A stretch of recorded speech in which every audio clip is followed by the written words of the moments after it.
ఎందుకు వీటన్నింటికి వాళ్ళు find out చేయలేరా? ఆ డిఫరెన్సెస్ వాళ్ళకి చిన్న చిన్నవి ఇవన్నీ కూడా వాళ్ళు తెలుసుకోలేరా? మరి ఎందుకు వాళ్ళు తీయట్లేదో వాళ్ళు ఒకటే చెప్పారు, ఈ ఫుటేజ్కి మాకు సంబంధం లేదన్నది నాకు తెలుసు. సో దాన్ని బట్టి వాళ్ళు సీరియస్గా తీసుకోలేకపోయిండొచ్చు కదా.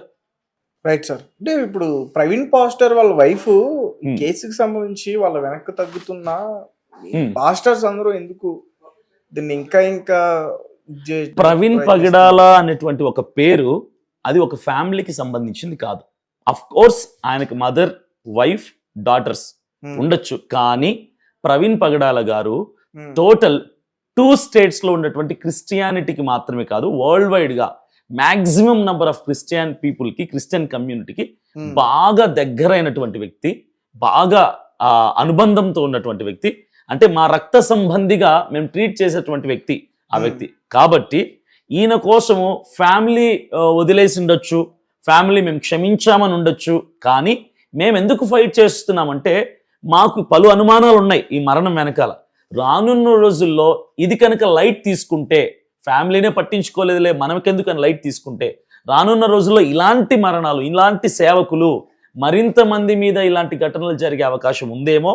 కాబట్టి ఇప్పుడే మేము అరికట్టాలి, ఇప్పుడే న్యాయ పోరాటం చేయాలి అన్న ఉద్దేశంతో మేము ఫైట్ చేస్తున్నాం. Right sir.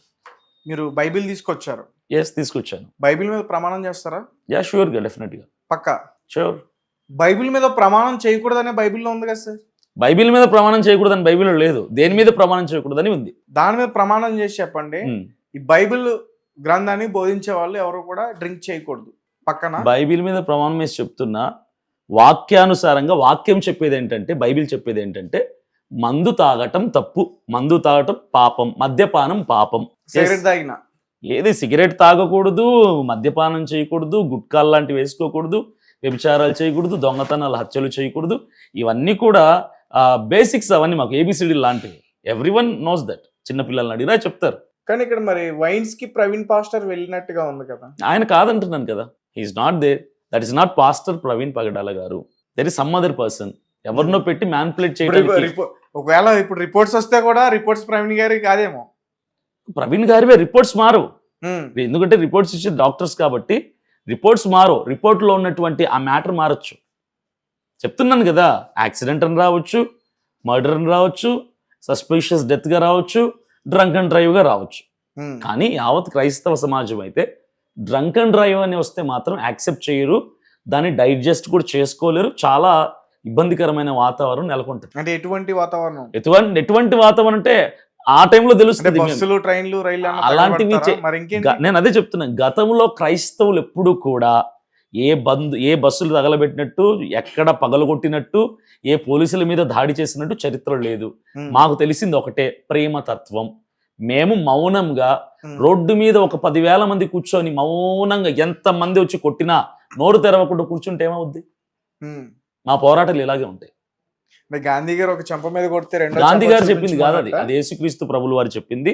మహాత్మా గాంధీ గారు బైబిల్ చదివారు. బైబిల్లో యేసు ప్రభు వారు చెప్పినట్టు రాయబడింది కాబట్టి కుడి చెంప కొడితే ఎడమ చెంప చూపించమని ఆయన నేర్చుకొని, ఆయనకు నచ్చటంతో ఆ మాట బేస్ చేసుకొని కూర్చున్నారు. ఉప్పు సత్యాగ్రహం, మౌన వృత్తంతో కూర్చొని మౌన పోరాటం చేసి ఇండైరెక్ట్ గా బైబిల్ ఆధారణ చేసుకొని స్వతంత్రాన్ని తీసుకుని రాగలిగారు. ఆయన బైబిల్ వల్లే స్వతంత్రం వచ్చిందంటారా? ఇండైరెక్ట్ గా ఆయన బైబిల్ చదివే. ఇప్పుడు నేను ఉన్నానండి, ఒక పుస్తకం ఏదో చదివాను, ఇన్స్పైర్ అయ్యాను. అందులో ఎవరో ఒక వ్యక్తి బిజినెస్ మ్యాగ్నెట్ అయ్యాడు, నాకు ఇన్స్పిరేషన్ అనిపించింది. నేను ఇమీడియట్ గా ఒక 50 రూపాయలు పెట్టుబడి పెట్టాను. అలా అలా అలా అలా లక్షల కోట్లు సంపాదించాను. లక్షల కోట్లు సంపాదించిన తర్వాత మీకు ఇన్స్పిరేషన్ ఎవరంటే నేను ఏం చెప్తాను? ఇప్పుడు ప్రవీణ్ పాస్టర్ విషయంలో మీరు దేనికైనా సరే సిద్ధం. Yes, exactly. రిపోర్ట్స్ ఎలా వచ్చినా సరే, రిపోర్ట్స్ ఎలా వచ్చినా కాదు, డ్రంక్ అండ్ డ్రైవ్ వస్తే మాత్రం ప్రజలందరూ కూడా తిరగబడతారు. యాక్సిడెంట్ అని వస్తే మాత్రం మేము హైకోర్టుకి వెళ్తాం, సుప్రీంకోర్టుకి వెళ్తాం, న్యాయం జరిగే వరకు లీగల్గా ఫైట్ చేస్తాం.